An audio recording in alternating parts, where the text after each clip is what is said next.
Welcome to the supreme banking classes.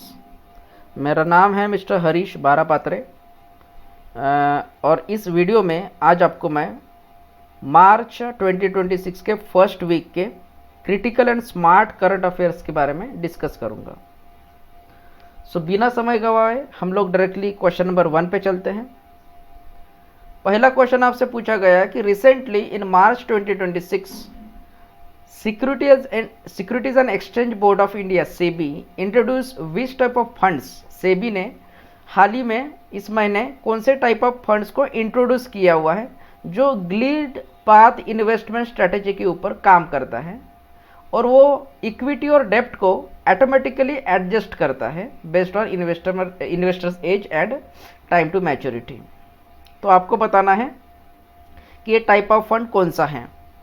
सबसे पहले हम लोग इसमें कुछ और टर्म्स को जानेंगे, जैसे कि पहला है यहाँ पर SEBI, security and exchange board of India.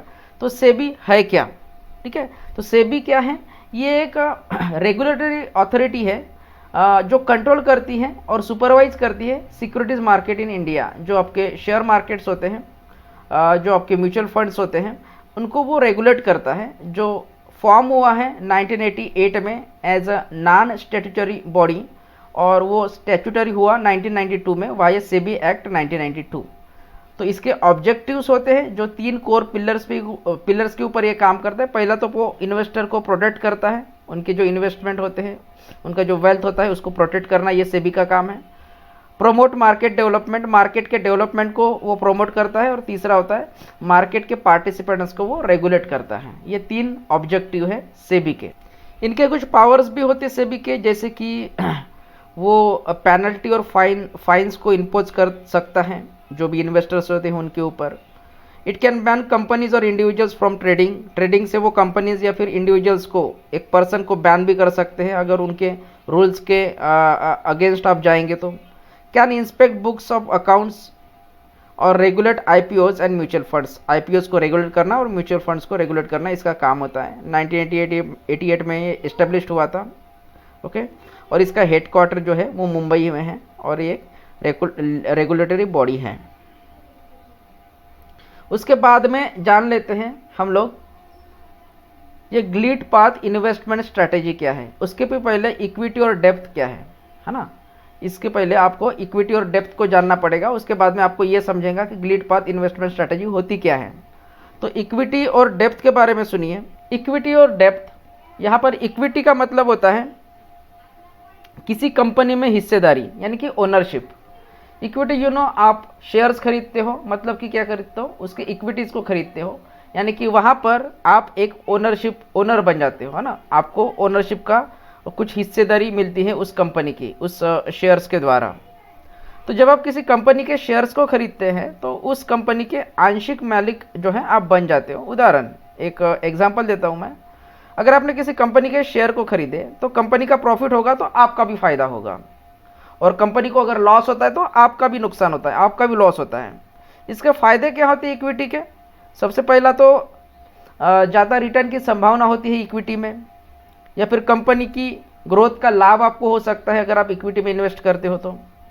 और अगर आप लॉन्ग टर्म के लिए इसमें इन्वेस्ट करते हो तो वेल्थ क्रिएशन होता है, यानी कि आपके कुछ लैक्स कुछ करोड़ भी बन सकते हैं अगर आप लॉन्ग टर्म्स के लिए उसको रखते हैं, let's say 20-25 years like that. और इसमें नुकसान भी होते हैं, कुछ डिसएडवांटेज भी होंगे इसके, कि इसमें रिस्क बहुत ज़्यादा होगी, जोखिम बहुत ज़्यादा होगी इसमें, और बाजार के उतार चढ़ाव का इसके ऊपर असर पड़ता है। ये हो गया इक्विटी के बारे में। उसके बाद में जानते हैं डेप्थ क्या है। डेप्थ आप बोल सकते हो रूल, ठीक है, यानी कि उधार देना, लेंडिंग।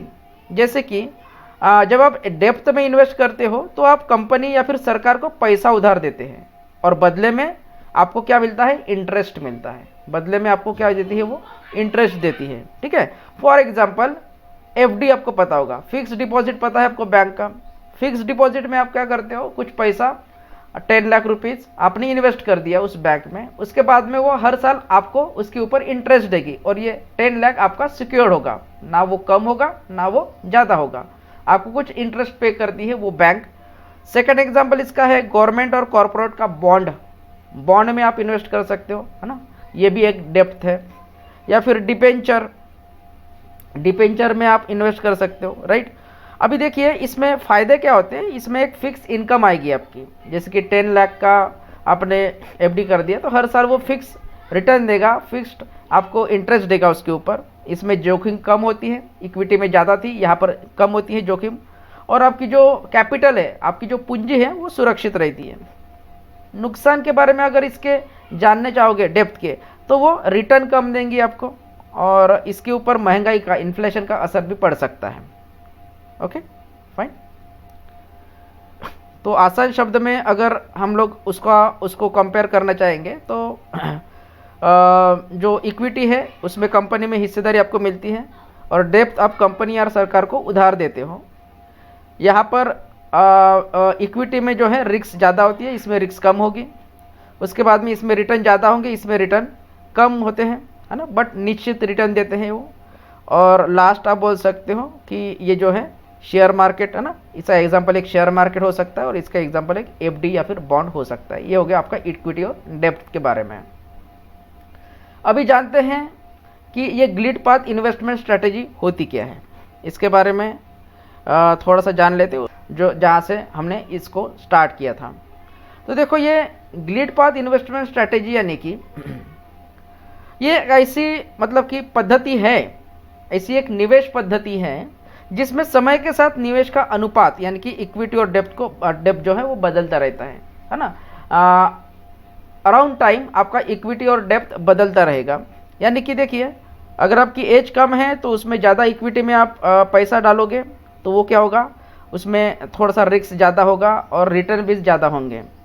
और जैसे जैसे आपकी उम्र बढ़ती जाएगी तो उसमें डेप्थ ज़्यादा होता रहेगा, ओके, डेप्थ ज़्यादा होते रहेगा, और आपका जो रिटर्न जो होगा वो सुरक्षित बनता रहेगा। वो ऑटोमेटिक प्रोसेस रहेगी ग्लिड पाथ इन्वेस्टमेंट स्ट्रेटेजी में, ये ऑटोमेटिक प्रोसेस रहेगी, जिसमें मैंने जो अभी जो एक्सप्लेन किया हुआ है, मतलब कि आसान भाषा में अगर इसको समझते हैं तो सबसे पहले एक ऐसे समझते कि एरोप्लेन है वो लैंड करता है।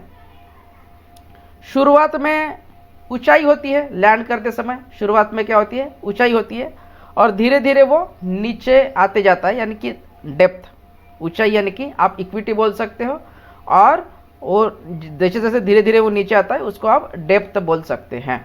इस तरीके से एक उदाहरण देता हूँ मैं, इसका एक एग्जांपल देता हूँ आपको। जैसे कि आपका एज 25 ईयर्स है, तो उसमें आप इक्विटी में, है ना, as per this investment strategy, equity में आपने 80% कैपिटल रखा आपका, और डेप्थ में, डिबेंचर्स में, डेप्थ में आपने 20% कैपिटल रखा। जैसे जैसे आपकी उम्र, आपका एज 35 ईयर्स बनता जाएगा, इक्विटी का 70% इक्विटी में रहेगा आपका कैपिटल, उसके बाद में 30% डेप्थ में रहेगा। जैसे जैसे और उम्र बढ़ती जाएगी, 45 ईयर्स होती जाएगी आपकी, 45 ईयर्स आपकी एज बन गई, तो 60% फिर वो ऑटोमेटिकली आपका पोर्टफोलियो एडजस्ट होगा इक्विटी में, और 40% आपका पोर्टफोलियो एडजस्ट होगा डेप्थ में। जैसे आपकी एज और बढ़ जाती है 55 ईयर्स, आपका इक्विटी रहेगी 40%, इक्विटी में पैसा 40% रहेगा, डेप्थ में 60% रहेगा, और 60 ईयर्स में आपका इक्विटी रहेगा 20% और आपका डेप्थ में पैसा रहेगा 80%। इस तरीके से ये एक इन्वेस्टमेंट स्ट्रैटेजी है जिसको ग्लिड पाथ इन्वेस्टमेंट स्ट्रैटेजी बोला गया है। Okay fine.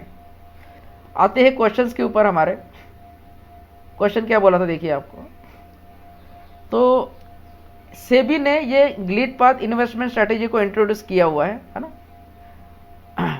तो ये जो कौन सा टाइप ऑफ फंड है जो फॉलो करता है इस स्ट्रैटेजी को, depend on investor age and time to maturity, तो ये है, इसका नाम है लाइफ साइकिल फंड। इसका नाम है लाइफ साइकिल फंड को इंट्रोड्यूस किया था सेबी ने। अभी सबसे पहले इसको जान लेते हैं ये लाइफ साइकिल फंड क्या होता है। इसको ना टारगेट बेस्ड फंड भी बोला जाता है, जो ग्लिड इन्वेस्टमेंट स्ट्रैटेजी के ऊपर काम करता है। ओके, तो ये एक म्यूचुअल फंड है। ये क्या है, ये एक म्यूचुअल फंड है जहां पर आपके असेट्स यानी कि आपका जो पैसा होता है, आपका जो कैपिटल होता है, अलोकेशन ऑटोमेटिकली चेंजेस। आपका जो पैसा का अलोकेशन होता है, मतलब कि आपका जो पोर्टफोलियो होता है म्यूचुअल फंड्स के अंडर, वो टाइम के अकॉर्डिंगली, आपके टाइम के और एज के अकॉर्डिंगली ना ऑटोमेटिकली चेंज होता जाएगा। यानी कि अर्ली स्टेज पे आप हो, 20-25 साल के हो, तो उसमें ज़्यादा पैसा इक्विटी में रखेगा, वो शेयर्स में रखेगा, या फिर म्यूचुअल फंड्स में रह सकता है जिसमें रिस्क ज़्यादा होगी और रिटर्न भी आपके ज़्यादा होंगे। और धीरे धीरे जैसे जैसे आपकी एज बढ़ती जाएगी, है ना, जैसे कि आप 55-60 एज के हो जाएंगे, तो डेप्थ में आपका पैसा ज़्यादा रखेगा जिसमें लो रिस्क रहेंगे और स्टेबल रिटर्न रहेंगे आपके as per your age. Okay, तो इसका की हाइलाइट्स आप ऐसे बोल सकते हो कि ये जो लाइफ साइकिल फंड है ये open ended target date funds that follows a glide path investment strategy investing across multiple assets, अलग अलग असेट्स में, मल्टीपल असेट्स में इन्वेस्ट करता है, जैसे कि इक्विटी में किया, डेप्थ में किया। इक्विटी और डेप्थ आपके मैंने एक्सप्लेन करके बताया हुआ है। इन्विटीज़, तो ये इन्विटीज़ क्या है, इसको बोलता है infrastructure investment trust. InvIT stands for infrastructure investment trust. तो ये जो है, जो प्रोजेक्ट्स होते हैं आपके, इंफ्रास्ट्रक्चर प्रोजेक्ट्स होते हैं, जैसे कि आपका रोड हो गया, है ना, आपकी इलेक्ट्रिसिटी हो गई, आपके टोल हो गए, है ना, इसमें निवेश आप कर सकते हैं।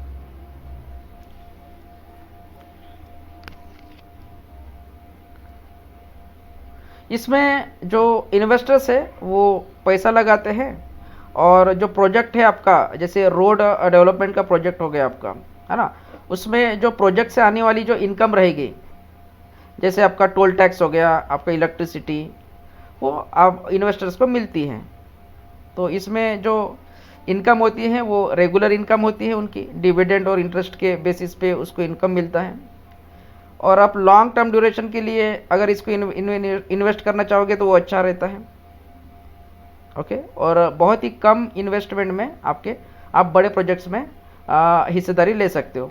ETCD ये क्या होता है, तो एक कॉन्ट्रैक्ट होते हैं जिसमें आप जो करेंसी होती है जैसे रुपीज़ और डॉलर, है ना, इसके ऊपर ट्रेडिंग होती है।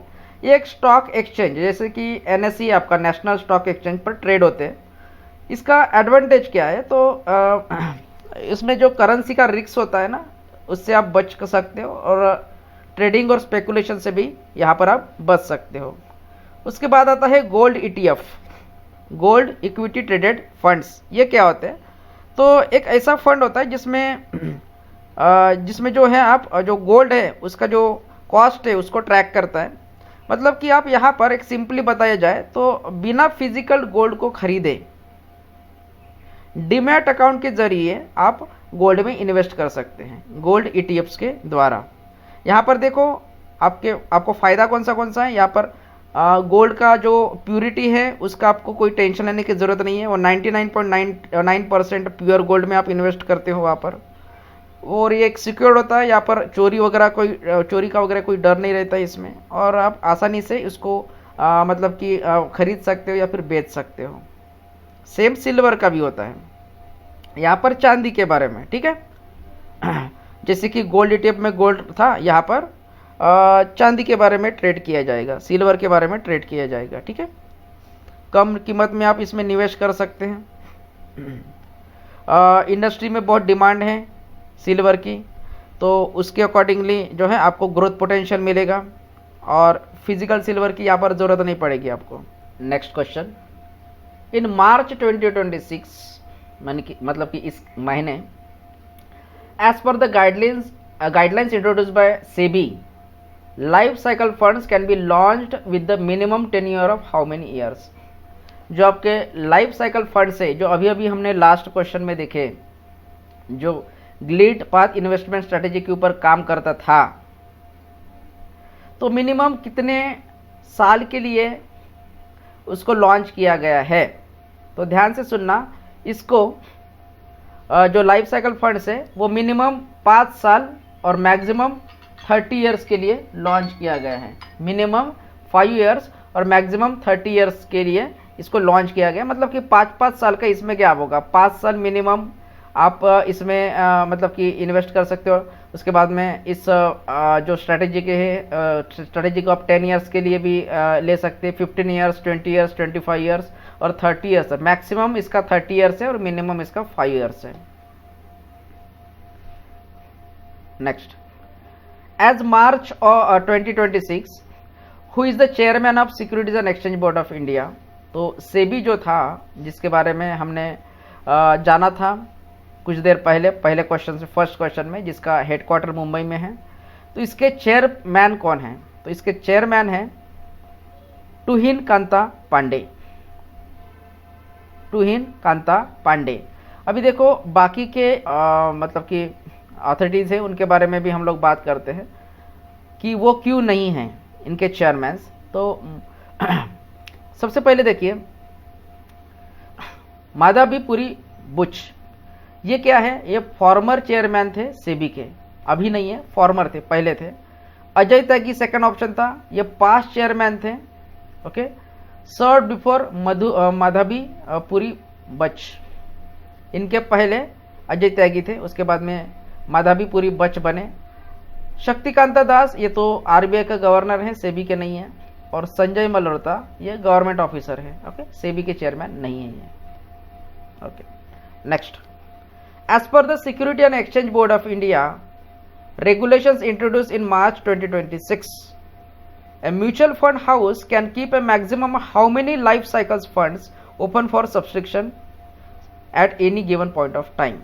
यानी कि सेबी के द्वारा एक म्यूचुअल फंड हाउस किसी भी समय कितने लाइफ साइकिल फंड्स को सब्सक्रिप्शन के लिए खुला रख सकता है? तो इसका आंसर है 6 सब्सक्रिप्शंस। अभी अभी हमने डिस्कस भी किए थे, ठीक है, जो 6 सब्सक्रिप्शंस थे आपके, यहाँ पर डिस्कस किया था मैंने। 1, 2, 3, 4, 5 और 6, इस तरीके से 6 अलग अलग सब्सक्रिप्शन के लिए वो खुला रह सकता है।